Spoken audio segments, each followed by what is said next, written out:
নমস্কার বন্ধুরা, ডিমের রেসিপি তো সকলের বাড়িতেই হয়ে থাকে বা ডিমের রেসিপি আমরাও তৈরি করে দেখাই। কিন্তু সব সময় ডিমের রেসিপির মধ্যে থাকে পেঁয়াজ রসুন। পেঁয়াজ রসুন ছাড়া আমরা ডিম রান্না একদমই করি না। আজকের রেসিপি কিন্তু পেঁয়াজ রসুন ছাড়া একটা অমলেট কারি করব। একটু অন্যরকম মশলায় করব। আজকে আমি অমলেট করে করছি, আপনারা এটা কিন্তু সেদ্ধ ডিম দিয়েও করতে পারেন। 4টে ডিম একটা বাটির মধ্যে ফাটিয়ে নিলাম। এতে হাফ টিস্পুন দিয়ে দিলাম শুকনো লঙ্কার গুঁড়ো আর সামান্য একটু লবণ, মানে আন্দাজ মতো লবণ দিয়ে ভালো করে ডিমটাকে ফেটিয়ে নেব। ডিমটাকে বেশ ভালো করে ফেটিয়ে নিতে হবে, যাতে লঙ্কার গুঁড়ো আর ডিমটা মানে লবণটা খুব ভালো করে ডিমের মধ্যে মিশে যায়। ডিমটা ফাটানো হয়ে গেছে, সাইডে রেখে দিয়েছি। একটা মশলা করব। নিয়ে নিচ্ছি 2টো শুকনো লঙ্কা, 4টে কাঁচা লঙ্কা, দিয়ে দেবো একটু আদা কুচি, দেবো 2টো টমেটো, আর দিচ্ছি এতে রাঁধুনি, হাফ টিস্পুন রাঁধুনি নিচ্ছি, আর নেব মৌরি। এখানে আমি ওই হাফ টিস্পুনের মতো মৌরি নিলাম, আর দেবো 2টো এলাচ। এই হচ্ছে আমার মশলা। এগুলোকে একসাথে ভালো করে বেটে নেব। রাঁধুনি, মৌরি, এলাচ, আদা, কাঁচা লঙ্কা, শুকনো লঙ্কা, টমেটো। এবার মশলাটা পেস্ট করে নিয়েছি। কড়াইতে এবার দিয়ে দিচ্ছি সর্ষের তেল।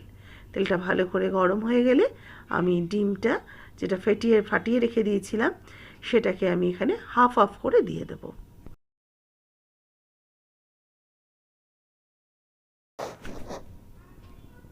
প্রথমে অর্ধেকটা ডিম দিয়ে দিলাম ডিমের গোলার থেকে, দিয়ে ডিমটাকে ঠিক এরকম করে করে একটুখানি সাইড সাইড করে দিলে কী হবে, ডিমটা একটা কার্ভ হয়ে যাবে।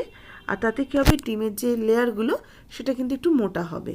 সেই জন্য একটু এরকম নাড়িয়ে নাড়িয়ে দিচ্ছি, যাতে চারিদিকে ডিমটা একটু ছড়িয়ে যায় আর মধ্যিখানটা একটু কোঁচকানো মতো হয়ে থাকে। ডিমটাকে অমলেটের মতো করে ফোল্ড করে নিয়েছি, তবে একটু বড় ফোল্ড করতে হবে, নাহলে ছোট ছোট হবে। সেই কারণে আমি একটু বড় বড় করে ডিমটাকে ফোল্ড করে নিলাম। আর এবার ডিমটাকে আমি কেটে নিচ্ছি, মানে পিস পিস করে টুকরো টুকরো করে কেটে নেব। কেটে নিলে কি হবে, আমি যেহেতু কেটেই তৈরি করব টুকরো করে, সেই জন্য ডিমটাকে উল্টাতে আমার সুবিধা হবে। ডিমটা আস্তে করে তুলে নিচ্ছি। এবার আরও একটু তেল দিয়ে বাদবাকি যে ডিমের গোলাটা রয়েছে সেটা দিয়ে দিলাম, সেটাকেও ভেজে নেব। এই একই রকমভাবে ডিমটাকে একটু মধ্যিখানটাকে ভাজ ভাজ করে নেব। তার জন্য ডিমটাকে একটু দেখুন, মধ্যিখানটা ফাঁকা করে নিলে লিকুইডটা ঢুকে যাচ্ছে, তাতে কী হবে, ডিমটা একটা বেশ কার্ভ হয়ে যাচ্ছে। এতে ডিমের যে আমি লেয়ারগুলো করব তাতে সেগুলো কিন্তু বেশ একটু মোটা হয়। এটা একটা রান্না করতে করতে কিছু যাতে ট্রিক্স চলে আসে, সেগুলোই তৈরি করা। এবার এগুলোকেও আমি ফোল্ড করে নেব, নিয়ে এগুলোকেও টুকরো করে ভেজে নেব।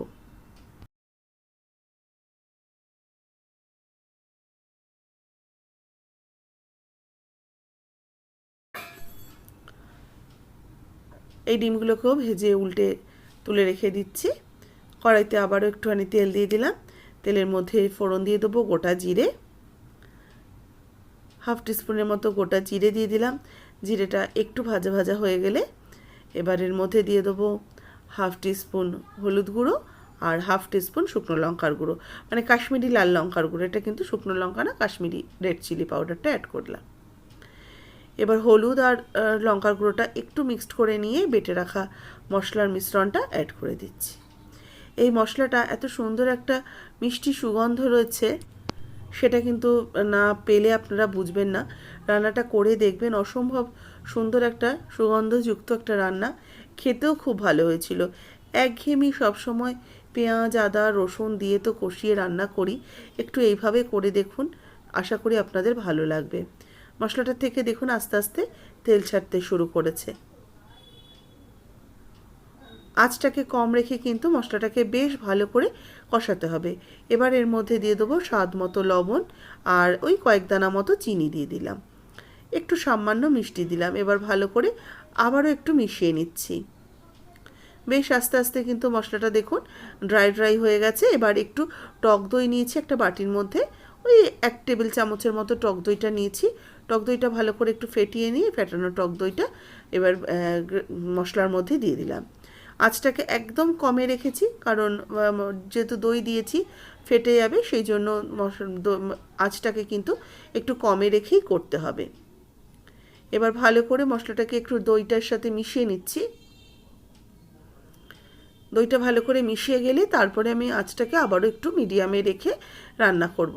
বুঝতেই পারছেন সুন্দর করে বেশ কালারটাও ছাড়তে শুরু করেছে।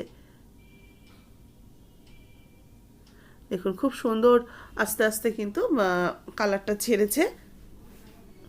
এবার আমি এর মধ্যে একটু জল দিয়ে দিচ্ছি, অল্প করে একটু জল দিয়ে ভালো করে মিশিয়ে নেবো, ঝোলের জন্য যতটুকু জলের প্রয়োজন। তবে এটা কিন্তু একদম ঝোল হয় না, একটু গামাখা হয়। ঝোলটাকে এবার একটু ফুটতে দেব।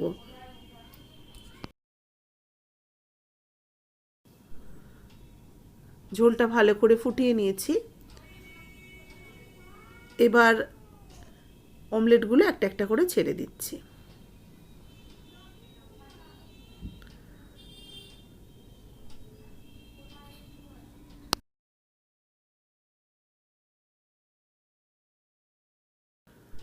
অমলেটগুলোকে দিয়ে একটু হালকা হাতে মিশিয়ে নিয়ে এবার এটাকে একদম কম আঁচে ঢাকা দিয়ে হতে দেবো মিনিট 3 মতো। তাহলে কি অমলেটের মধ্যে গ্রেভির যে স্বাদটা সেটা কিন্তু যাবে, গ্রেভিটা বেশ ভালো মতো ফুটে যাবে, আর অমলেটগুলোও কিন্তু বেশ ফুলে উঠবে। দেখুন, দেখেই বুঝতে পারছেন গ্রেভিটা কিন্তু সুন্দর মতো হয়ে গেছে। রান্নাটা আমার একদমই কমপ্লিট, আর অন্য কিছু দেওয়ার প্রয়োজন নেই। এবার এটাকে গ্যাস অফ করে একটুখানি রেখে দেবো, তারপর এটাকে নামিয়ে সার্ভ করে দেখাচ্ছি। তৈরি হয়ে গেল একটা ভিন্ন স্বাদের ডিমের রেসিপি। অবশ্যই এই রেসিপিটা একদিন বাড়িতে তৈরি করে আমাকে জানাবেন কেমন লাগলো। রেসিপি ভালো লাগলে অবশ্যই লাইক শেয়ার করবেন, যারা নতুন দেখছেন সাবস্ক্রাইব করবেন। ফেসবুক পেজের বন্ধুরা পেজটাকে অবশ্যই ফলো করে রেসিপিটাতে একটা লাইক দিয়ে দেবেন, শেয়ার করবেন প্রচুর প্রচুর করে। আর আজকের এই রেসিপি অবশ্যই করে জানাতে ভুলবেন না কেমন লাগলো কমেন্টস বক্সে, কমেন্টসের মাধ্যমে। দারুণ হয় রেসিপিটা কিন্তু খেতে। অবশ্যই করে একদিন বাড়িতে তৈরি করবেন, ভিন্ন স্বাদের ভিন্ন মশলা একটা ডিমের।